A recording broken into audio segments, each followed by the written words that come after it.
Ora viva, meu nome é Rui Carreira, eu sou um dos investigadores deste trabalho, juntamente com o professor José Vasconcelos Ferreira e a professora Ana Luísa Ramos. Somos os três afiliados da Universidade de Aveiro e os três membros do Centro de Investigação GovCop. O título desta investigação é Investigando as Empresas Circulares.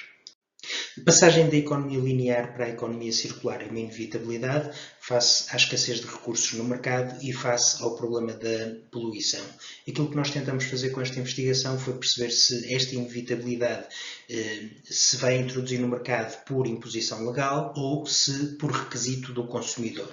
Obviamente que, sendo por esta segunda via, seria uma via bastante mais credível e bastante mais assertiva, com mais futuro.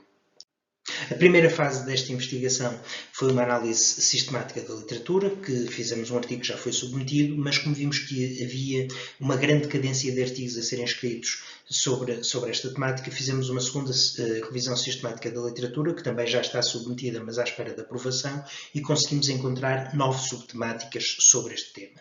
A segunda fase será fazer análises qualitativas às empresas, para perceber o que é que os empresários pensam desta temática. Seguidamente vamos auscultar o consumidor e vamos fazer um inquérito em larga escala e tratar esses dados. E, por último, vamos tentar propor uma forma de acelerar a introdução da economia circular no nosso mercado. A fase que estamos a levar a curso atualmente é a parte das análises qualitativas, ou seja, dos inquéritos às empresas, e decidimos criar uma amostra em que a caracterizamos por aspectos como a dimensão, o setor de atividade e a complexidade tecnológica. Decidimos fazer entrevistas semi-estruturadas com um guião base e servimos-nos de 3 empresas como teste para perceber se este guião estava acertado ou não. E depois vamos fazer uma amostra que terá mais do que 20 empresas para que seja representativa de uma amostra de PMEs em Portugal. Apesar das 3 empresas serem de setores de atividade completamente divergentes, são as 3 localizadas no norte de Portugal e a relação com estas empresas foi da minha proximidade profissional com essas empresas, ou seja, teremos facilidade em repetir as entrevistas se achássemos que estas correram mal e que haveria necessidade de repetir uma nova entrevista com um novo guião.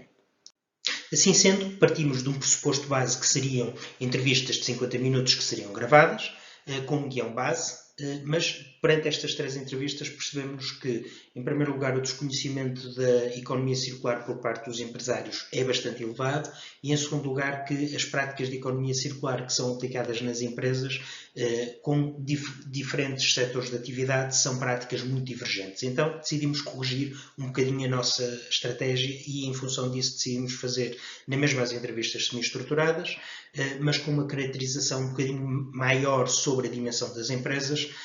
Clarificávamos previamente com os empresários o que eram os conceitos de economia circular e, para além da entrevista, passamos a fazer uma visita em loco às instalações da empresa para fazer o levantamento das práticas de economia circular que já eram levadas a cabo.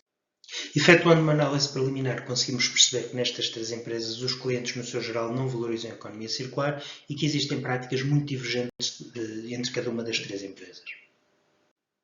Extrapolamos para uma amostra de 32 empresas que foram escolhidas um pouco também pela minha ligação profissional a estas empresas, portanto a divergência de localização deu-se em 5 municípios de Portugal, mas em contrapartida conseguimos uma representação que nos deixa satisfeitos em termos de setores de atividade. Os 2 setores de atividade que estão aqui mais repetidos são o comércio e retalho e o comércio por grosso, porque o Código de Atividade Económico engloba muitas empresas nestes 2 setores.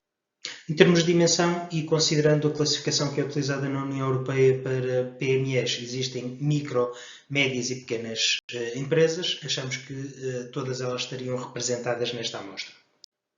Em termos de dimensão de negócios, temos uma divergência de empresas relativamente satisfatórias, o que permite que esta amostra seja uma amostra representativa. Em termos de dimensão de colaboradores, não são empresas de dimensão muito elevada, mesmo assim consideramos que as PMEs portuguesas se encontram representadas no seu geral.